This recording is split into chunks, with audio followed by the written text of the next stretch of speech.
জয় শ্রীকৃষ্ণ, রাধে রাধে। চলে আসলাম আবার একটা ছোট্ট ভিডিও নিয়ে। আমরা বাড়িতে জগন্নাথের মাসির বাড়ি যাওয়ার জন্য জগন্নাথের রথ সাজাচ্ছি। জগন্নাথ আজকে মাসির বাড়ি যাবে, তো আমার ছেলে খুব বায়না করলো যে মা আমি রথ নিয়ে বেরোবো। দিয়ে আমরা সবাই মিলে একটা রথ কিনে এনে রথ সাজালাম। জগন্নাথ কিনে আনা হয়েছে, জগন্নাথকেও ভোগ দেওয়া হবে। তো জগন্নাথকে ভোগ দিয়ে আমরা সাজাবো জগন্নাথকেও। তোমরা দেখতে পাচ্ছ আমরা জগন্নাথের রথ ডেকোরেট করছি, মানে জগন্নাথের রথে সাজানো কমপ্লিট। এবার জগন্নাথকে আমরা মিষ্টি ভোগ দিয়ে দিয়েছি। জগন্নাথ ভোগ খেয়ে তারপর রথে চড়ে মাসির বাড়ি যাবে।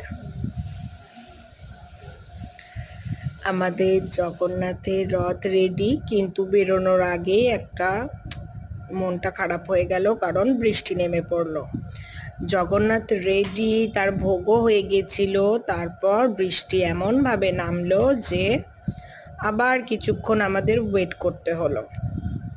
দেখতেই পাচ্ছ এইবার বৃষ্টি শেষ, আমাদের জগন্নাথের বেরোনো শুরু।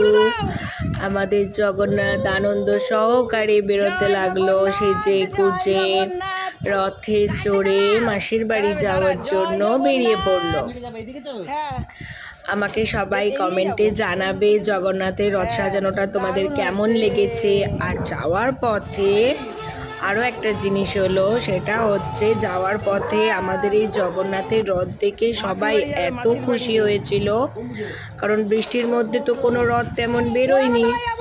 আমাদের রথটাই সবাই টানছিল যে ও বাবা জগন্নাথ বেরিয়েছে, একটু রথ টানি, দাঁড়াও দাঁড়াও, এরকম বলছিল। তো আস্তে আস্তে আমরা মাসির বাড়ি যাওয়ার জন্য বেরিয়েছি। সামনে আমাদের পোড়ামাতালা, পোড়ামা মন্দিরে জগন্নাথকে দর্শন করিয়ে তারপর আমরা আবার একটু পথ এগোতে লাগলাম। এইভাবে আমরা অনেকটা রাস্তা যেতে যেতে আবার বৃষ্টি নেমে পড়েছিল। আমরা জগন্নাথকে নিয়ে যেতে যেতে, আর জগন্নাথের রথটা এতটাই ছোট হয়ে গেছে যে আমাদের যেতে যেতে অনেকটা সময় লেগে গেছে। তারপর আস্তে আস্তে ধীরে ধীরে জগন্নাথ ঘুরে টুরে চলে আসলো। সবাই বলছিল খুব সুন্দর হয়েছে জগন্নাথের সাজানোটা, রথটা। তো বন্ধুরা, আমাদের এই জগন্নাথের মাসির বাড়ির যাত্রা তোমাদের কেমন লাগলো আমাকে জানাবে। জয় জগন্নাথ কমেন্টে একটু জানাবে জগন্নাথের যাত্রা কেমন হলো, তোমাদের ভিডিওটা কেমন লেগেছে। Thank you. জয় জগন্নাথ।